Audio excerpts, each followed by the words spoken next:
I love when customers receive those coffees or drink the coffees. They're like, they open their eyes, no words, just like, and that's kind of like, I'm like, yes moment. Okay, we are in Zurich in front of the first cafe of MAME that opened in 2017. And in this video, we'll share what's the secret of growing specialty coffee business through multiple locations in Switzerland, roasting and barista competitions. For that, we spent a day with Emi Fukahori, talked to Mathieu Theis while visiting their 2 coffee shops and roastery space in Zurich. My name is Emi Fukahori. I'm the co-founder of MAME. That means you just do everything that needs to be done. My biggest pleasure of my job is to figure out which coffee that we source finds the best home of it. Today we are in MAME, Josefstrasse. That's our first MAME we established in 2017 in Zurich, Switzerland. Our motivation as MAME was to really have a place where we can all try coffees, specialty coffees, like at the championships. And back in the days, it was not about which varietals or farms, it was more about specialty coffee being special. And for me, specialty coffee means coffee with care. So it's taken care of by many people, society, whatever you name it. We wanted to create a space that people can try it. I think people drink coffee every day. A lot of people drink coffee every day, but everybody has a different definition of what the coffee should be tasting like. And specialty coffee, I think, allows all of us to come together and then enjoy these kind of things together in his or her way.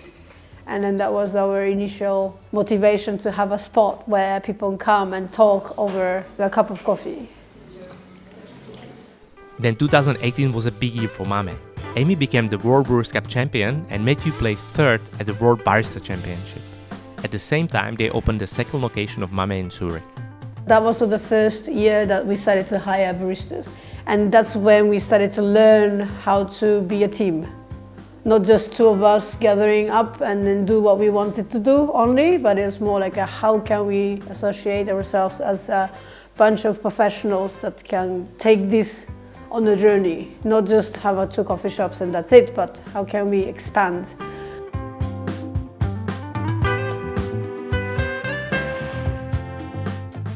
So what we learn from competing and also try to implement in our daily work is really about being efficient. But then being efficient doesn't mean you have to be fast. I think there's a huge difference between being fast and efficient. Where you can save a few seconds, you spend that seconds with the customers. Or you make sure that, yes, you're efficient and fast, but you're slow and gentle with the customers. So I think the way we set up our bar and the workflow has heavily to do with a creation of a routine. And when it comes to barista championships, you only have 15 minutes and then you do 12 drinks. That's a lot.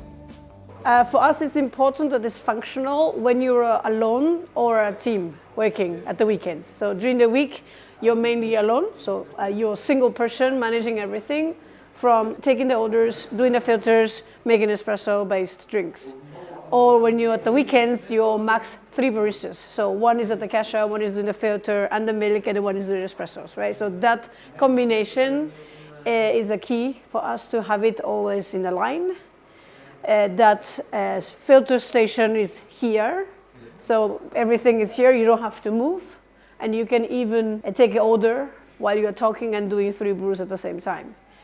And then you have your other barista who is taking care of the espresso based, which is in the corner here with the machine, and then grinder here so that the person can only move like this area.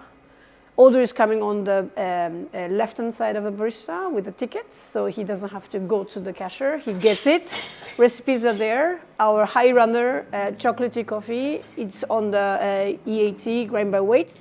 And that grinder EK in the corner is dedicated for espresso. We have another EK here standing dedicated for filter, so that you have less retention in both grinders. In espresso, you can move a little bit, and filter, you can move a little bit in the range of both drinks, right? So that you don't also cut the lines of barista of espresso machine is here, and the filter is here, and they don't cross, but they go like in the line together. Then to 2020, where we started to roast. What we all knew was what we wanted in a cup. We didn't know how to roast, and we also learned how to be business partners or business owners in a difficult time like COVID. So we walked with Emi to their roasting space to talk with Mathieu about their transition to roast coffee as MAME. We are in front of the MAME temporary roastery right now. Yeah. Let's take a look. Yeah. Wow. Having served coffee for, I would say, 2 years, where we used to serve Gardelli and Coffee Collective and La Cabra, was very, very useful for us to understand what can you do on an extraction level and in front of the customers. So for us, it was very important that we start roasting to explore more. And in fact, what I did not realize when we started roasting is actually all the link with the farmers. That world was unknown to me before roasting. As soon as we started roasting, then it's about going to the origin, having those partnerships with farmers, understanding that it's a natural product, which means every year coffee will taste a little bit different. But the second aspect is more that we bring more knowledge to the baristas. Before, of course, when you buy roasted coffees, you have the information which is written on the packaging. But now we have directly information for the farmers. But one of the key principles is our flavor wheel. We want specialty coffee to be fun. So a little bit like when you go to an ice cream where you have all those flavors, you choose which flavor you want, if you prefer vanilla, strawberry or pistachio or whatever. And if you have more questions, where does that come from and how we made it, you can ask. But the first feeling is fun, and I thought coffee should be like this. When I give you a brown color, or a red color or yellow color, it kind of like has an association to a certain flavors. So that's a kind of a starting point. It's not that this tastes like a nuts only or red fruits only, but it's like a kind of a nice way to start a conversation. And for us, it's very important that we talk coffees with flavors or flavor directions, so that we try to associate with what our customers like or don't like. So then we decide the direction where we want to go. And we source coffees, most of them directly, thinking of the flavor wheels and thinking which coffee our customer like in certain drinks. At the coffee shop, we have daily and wonderful coffees, maybe up to 10, less than 10, so 7, 8. And then we always try to have one exceptional as espresso, one exceptional as a milk-based, and one exceptional as a filter coffee, and they rotate. As we talk about exceptional coffees on the menu, we couldn't resist and order an exceptional milk coffee from Emi. Do you like something fruity or chocolatey? Something fruity. Fruity. Do you want to wake up with the bombastic flavors? That sounds like a great offer. Yeah, I want to feel bombastic. So today we take MILBOK as a part of ingredients for our exceptional milk drink, because we pick coffees that are quite expressive in terms of flavors when we do an exceptional milk drink. They're often intentionally fermented, processed. It's a lot of intense flavors that needs a strong milk to compensate, to make big flavors as a drink. For the exceptionals, we use MILBOK, but to make it balanced for that specific coffee, we do 50-50 cow milk. The ultimate goal for us of using this is to almost create a liquid dessert in a cup. Today, you tried one of them, it tasted like a watermelon ice cream on your face. Just like that. But I love to see our customers like being like, you know, like eyes big, thinking like, whoa, it's a kind of like a nice way. And then again, for that at the cafe, MILBOK is essential to create this like a wow face, you know, feeling like, oh, I can perceive flavors, or oh, it's so different from what they drink every day. At MAME, I think 60% of our customers, or even more, order coffee with milk. And to elevate the experience of their daily coffees, I think we wish to have freeze distilled milk in practice, since we got to know this from our championships. We know that your milk drink systematically gets sweeter without adding sugar and without destroying the taste of the coffee. You just have a freedom of designing the milk drink that you wish, paired with the coffee that you like to serve. At this point, MAME has 2 coffee shops and roastery. Ambition to grow, but tough decision to choose the right direction.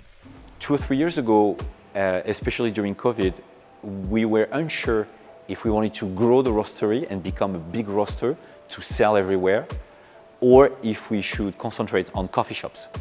And I think we are better in coffee shop, clearly. 2023, so last year, is one of the biggest years that we have.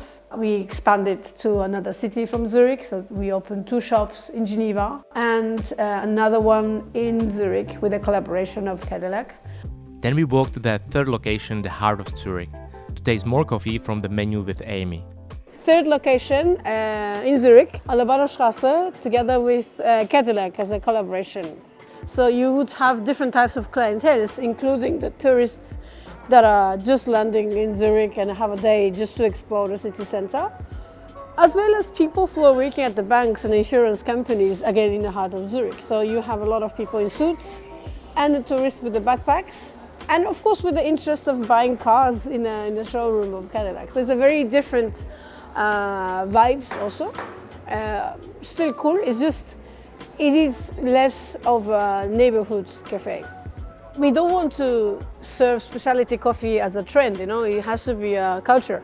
But then I think creating a culture is not me telling you what is good, it's more like letting you discover what you like. So we try to guide you and then you end up finding what you like. We have a new coffee from Finca Milan, which is on the red fruit side, super watermelon, juicy. It goes excellent with the milk, which we use it half and half.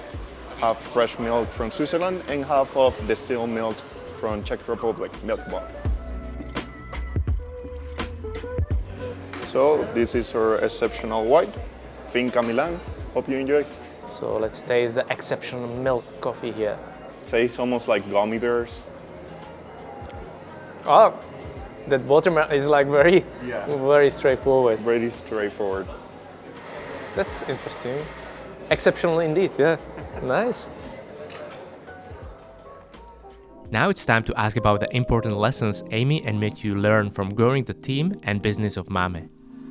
We had to be clear with where we wanted to go, and it is a team player activity.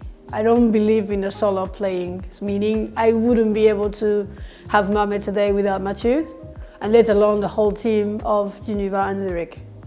There are mistakes we made in the past, but they are not mistakes anymore because we learned something out of this. It is a business.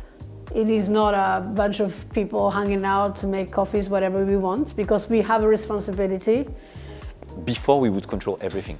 We would still go to the shop and test every coffee ourselves. We will still train every barista ourselves.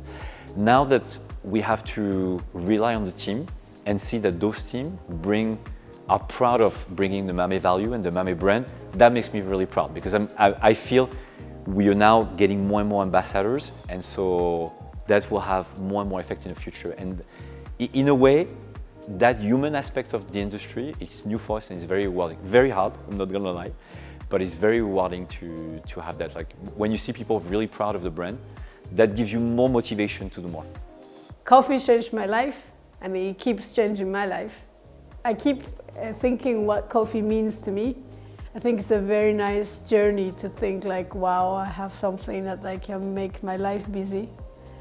So I try now to enjoy those moments, not always about thinking like what's next. It's nice to take moments and think like, oh, this happened in the past, what can happen in the future? Hey, I'm just so super lucky.